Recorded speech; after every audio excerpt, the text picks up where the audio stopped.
Hello everyone, my name is Donald Glinke, and in this presentation I will be discussing my senior honors project titled Gun Violence in America, an Evaluation and Analysis of Federal Gun Laws. This project was completed with the assistance of my faculty mentor Robert Robinson, and before I begin, I would like to thank him for all the support he has provided me as I worked on this project. So let's start off with what this project is about. My honors project is an analysis of how the federal government deals with the issue of gun violence in America. And the main part of my project looks at a particular set of federal firearms regulations, examining how effective they are in reducing gun violence. And two of the reasons why I decided to examine federal laws on firearms in this project is because it gave me an opportunity to educate myself on a topic I find to be very interesting, and also this project gives me an opportunity to educate others in understanding federal laws on firearms and their effectiveness in reducing gun violence. For a quick overview of my project, it is broken down into 5 sections. The first section of my paper is a brief overview of the federal statutory framework on firearms. The second section examines more deeply a particular set of federal regulations on firearms. So while there are several regulations on firearms that have been enacted by the federal government, this project solely examines federal regulations on firearm possession, specifically the federal requirement of background checks, and also federal regulations on prohibited firearms. The third section then analyzes how effective these two types of regulations have been in reducing gun violence. In this section, I conclude that there are certain loopholes that have disrupted the success of these regulations. And the fourth section then mentions some important amendments to these regulations that would make them more effective. Lastly, the final section looks at whether or not Congress in recent years has considered modifying these regulations to be more successful. And due to time restraints in this presentation, I will briefly discuss the federal statutory framework on firearms. As for section 2 and 3 of my paper, though, I will only have time to discuss my analysis of federal regulations on firearm possession. And once I do, I will then conclude this presentation with a summary of section 5 of my paper. Moving forth, let's begin by looking at the federal statutory framework on firearms. Federal laws regulating firearms date back roughly a century, and over time, especially in the last few decades, lawmakers have established more stringent requirements for the transfer, possession, and transportation of firearms. And the reason why firearms regulation at the federal level came about is due to the widespread unlawful use of firearms, which has been a major concern for several decades, as you can see from this chart in the slide. And with this in mind, gun violence has been a prominent issue in the U.S. Tens of thousands of Americans die every year from gun-related injuries, stemming from suicides and murders. And so because of this enduring issue, since the early 1900s, the federal government regulates firearms, and their power to do so comes from Congress's enumerated powers. And currently, the federal framework generally serves as a floor for permissible firearm use and transactions, leaving states free to supplement with additional restrictions, as long as they do not conflict with federal law. And at the bottom of the slide is a list of some of the major firearms laws that have been enacted by the federal government. Out of all these laws, I'll be bringing up the Gun Control Act, the Brady Act, the NICS Improvement Act, and the Fix NICS Act of 2018. Now I will discuss part of section 2 of my paper, which examines more deeply a particular set of federal regulations on firearms. And as I said, due to time restraints, this presentation will not cover the entire section of my paper, and so I decided to discuss in this PowerPoint presentation the federal regulations on firearm possession. So let's begin. Since the enactment of the Gun Control Act in 1968, federal law regulates firearm possession in several ways. Principally and most importantly, the GCA establishes categories of persons who, because of risk-related characteristics, may not possess firearms. Although it also restricts possession of certain types of firearms, as well as possession of firearms in certain locations, my paper concentrates on examining the GCA's regulation on prohibited persons, and also other federal provisions that help ensure the objective of this regulation is successful. And so, to further define this regulation, federal law makes it unlawful for a person who falls into at least one of 9 categories to ship, transport, possess, or receive any firearms or ammunition. And a majority of these categories are listed on the slide. And before I continue, I would like to mention that keeping firearms out of the hands of certain individuals has been the central objective of federal law on firearms ever since the enactment of the GCA. According to government sources, illegal gun use, such as crimes involving weapons, especially mass shootings and most gun homicides, are usually committed by certain individuals, especially mental defectives and persons with past criminal histories. And so, keeping firearms out of the hands of these people has been found to decrease and limit gun violence in the United States, and thus has been the main focus of federal law on firearms.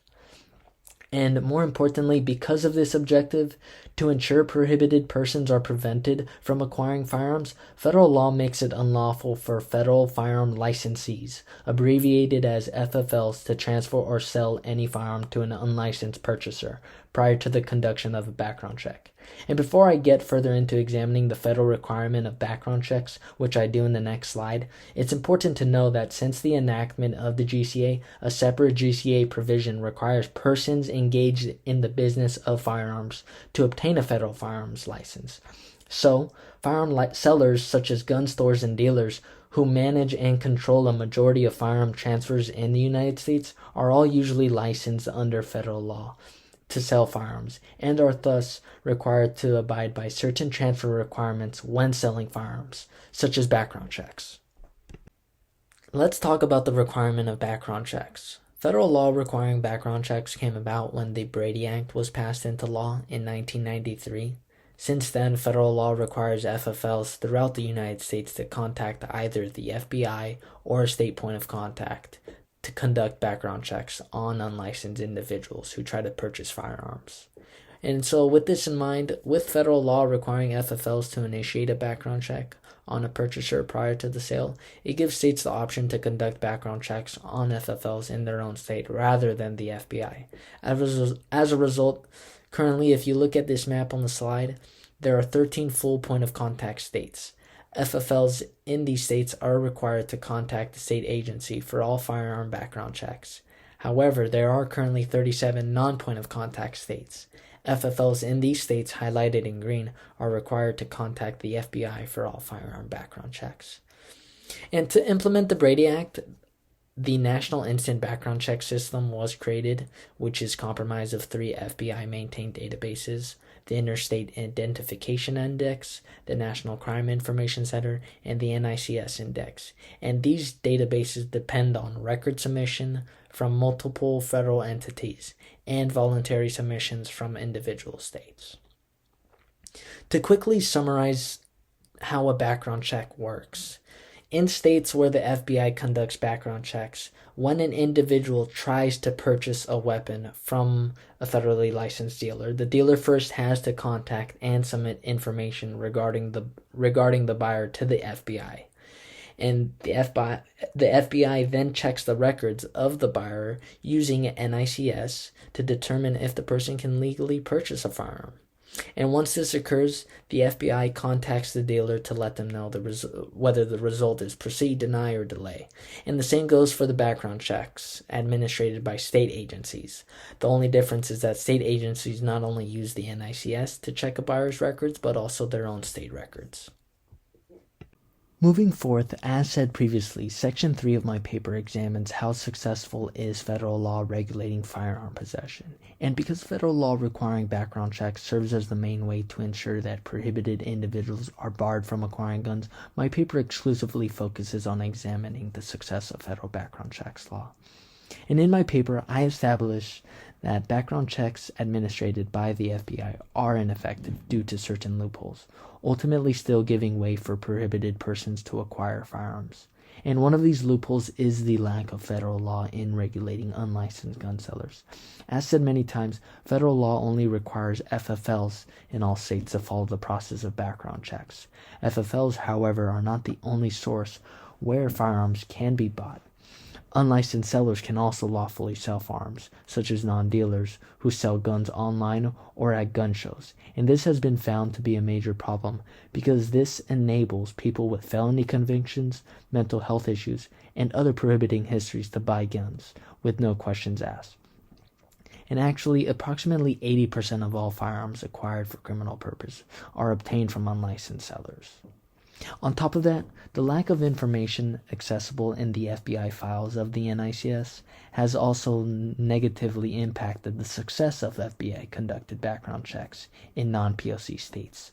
To be clear, as said previously, there are several states, around 37, where the FBI is responsible to conduct background checks on FFLs.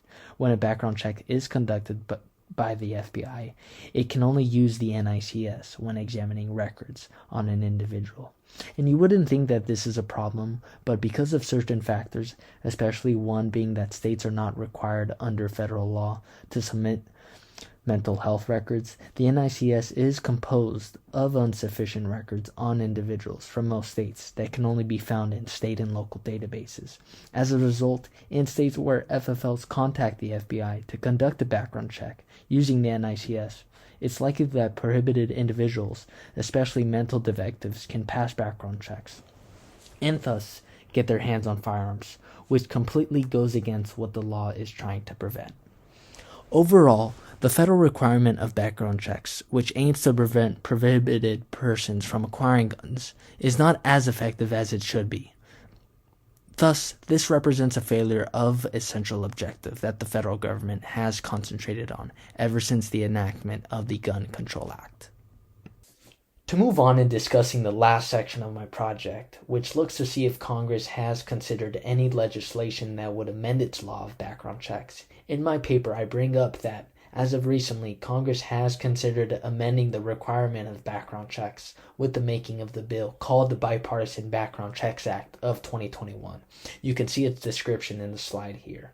And additionally, in response to the information gaps of the NICS, ever since 2007, with Congress's enactment of the NICS Improvement Amendments Act, Congress has enacted laws that use incentives through federal grants to increase the records submitted to the NICS by states. And recently in 2018, the Fix NICS Act was passed into law to further increase federal and state submissions of prohibiting records to the NICS. Other than that, Congress has not considered any other legislation to better improve federal law of background checks. Alright, well, that concludes my presentation of my project, which examines federal firearm regulations. Thank you for listening.